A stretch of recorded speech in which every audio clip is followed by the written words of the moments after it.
देश में फिर तेजी से पैर पसार रहा कोरोना। एक्टिव केसों की संख्या 7,000 के पास। अब तक कुल 74 की मौत। पीएम से मिलने के पहले कराना होगा आरटीपीसीआर टेस्ट।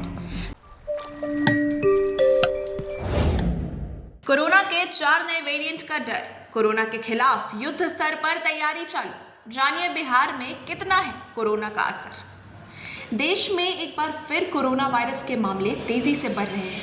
मंगलवार को कर्नाटक में कोरोना से 3 लोगों की मौत के बाद देश में कुल मृतकों की संख्या 71 हो गई है। इसी के साथ एक्टिव मरीजों की संख्या 7,121 पहुंच गई है। केंद्रीय स्वास्थ्य मंत्रालय द्वारा मंगलवार को जारी किए गए आंकड़ों के अनुसार बीते 24 घंटे में 306 नए मामले और 6 लोगों की मौत हुई है।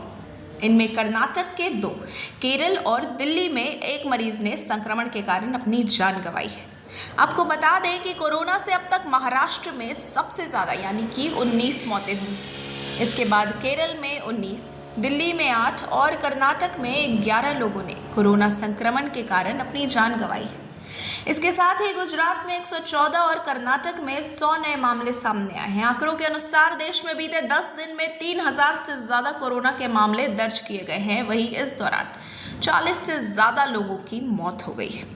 अब जानिए देश में कोरोना वायरस से केरल के हालात सबसे ज्यादा नाजुक बने हुए हैं। केरल में एक्टिव मरीजों की संख्या 2,941 से ज्यादा हो चुकी है।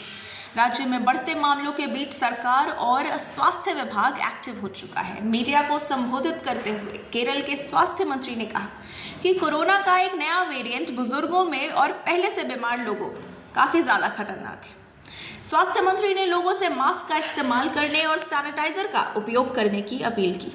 आपको बता दें कि सरकार की तरफ से कोरोना के खिलाफ युद्ध स्तर पर तैयारी चालू है। देश में कोरोना वायरस के बढ़ते मामलों को देखते हुए एक बार फिर इससे बचाव के लिए युद्ध स्तर पर तैयारियां की जा रही हैं। विभिन्न राज्यों में कोरोना के मरीजों के लिए आइसोलेशन वार्ड का भी निर्माण किया जा रहा है।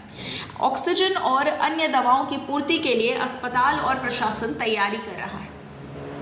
वहीं अब कोरोना के बढ़ते आंकड़ों के बीच प्रधानमंत्री कार्यालय द्वारा आदेश जारी किया गया है कि मंत्रियों और अन्य अधिकारियों को प्रधानमंत्री मोदी से मिलने से पहले अपना आरटीपीसीआर टेस्ट कराना होगा।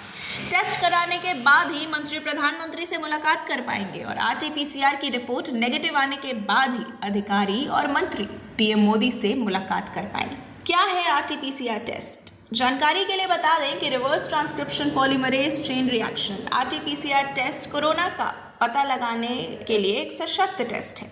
इस टेस्ट के जरिए कोरोना संक्रमण के आनुवंशिक पदार्थ आरएनए का पता लगाने के लिए नाक या गले से स्वाब नमूने लेते हैं। आरटीपीसीआर टेस्ट के जरिए 4 से 6 घंटों के भीतर ही इस बात की जानकारी मिल जाती है कि कोई व्यक्ति कोरोना से संक्रमित है या नहीं। आपको बता दें कि भारत में वर्तमान में कोरोना वायरस के 4 नए वेरिएंट्स देखे जा रहे हैं। विश्व स्वास्थ्य संगठन के अनुसार भारत में कोविड-19 के ओमिक्रॉन की सब variant XFG, LF.7, JN.1, NB.1, 0.8.1 के मामले सामने आ रहे हैं। कोरोना के इन नए वेरिएंट के सामान्य लक्षणों में बुखार, सूखी खांसी, गले में खराश, थकान शामिल है। वहीं अब पटना में कोरोना के मामले लगातार सामने आ रहे हैं। बीते 24 घंटे के अंदर आधा दर्जन से अधिक कोविड पॉजिटिव मरीज और मिले, जिससे अब पटना जिले में कोरोना मरीजों की संख्या बढ़कर 65 से अधिक हो चुकी है। अभी भी पटना में 40 से ज्यादा एक्टिव केस है। मरीजों को घर पर रहकर इलाज कराने की सलाह दी गई है।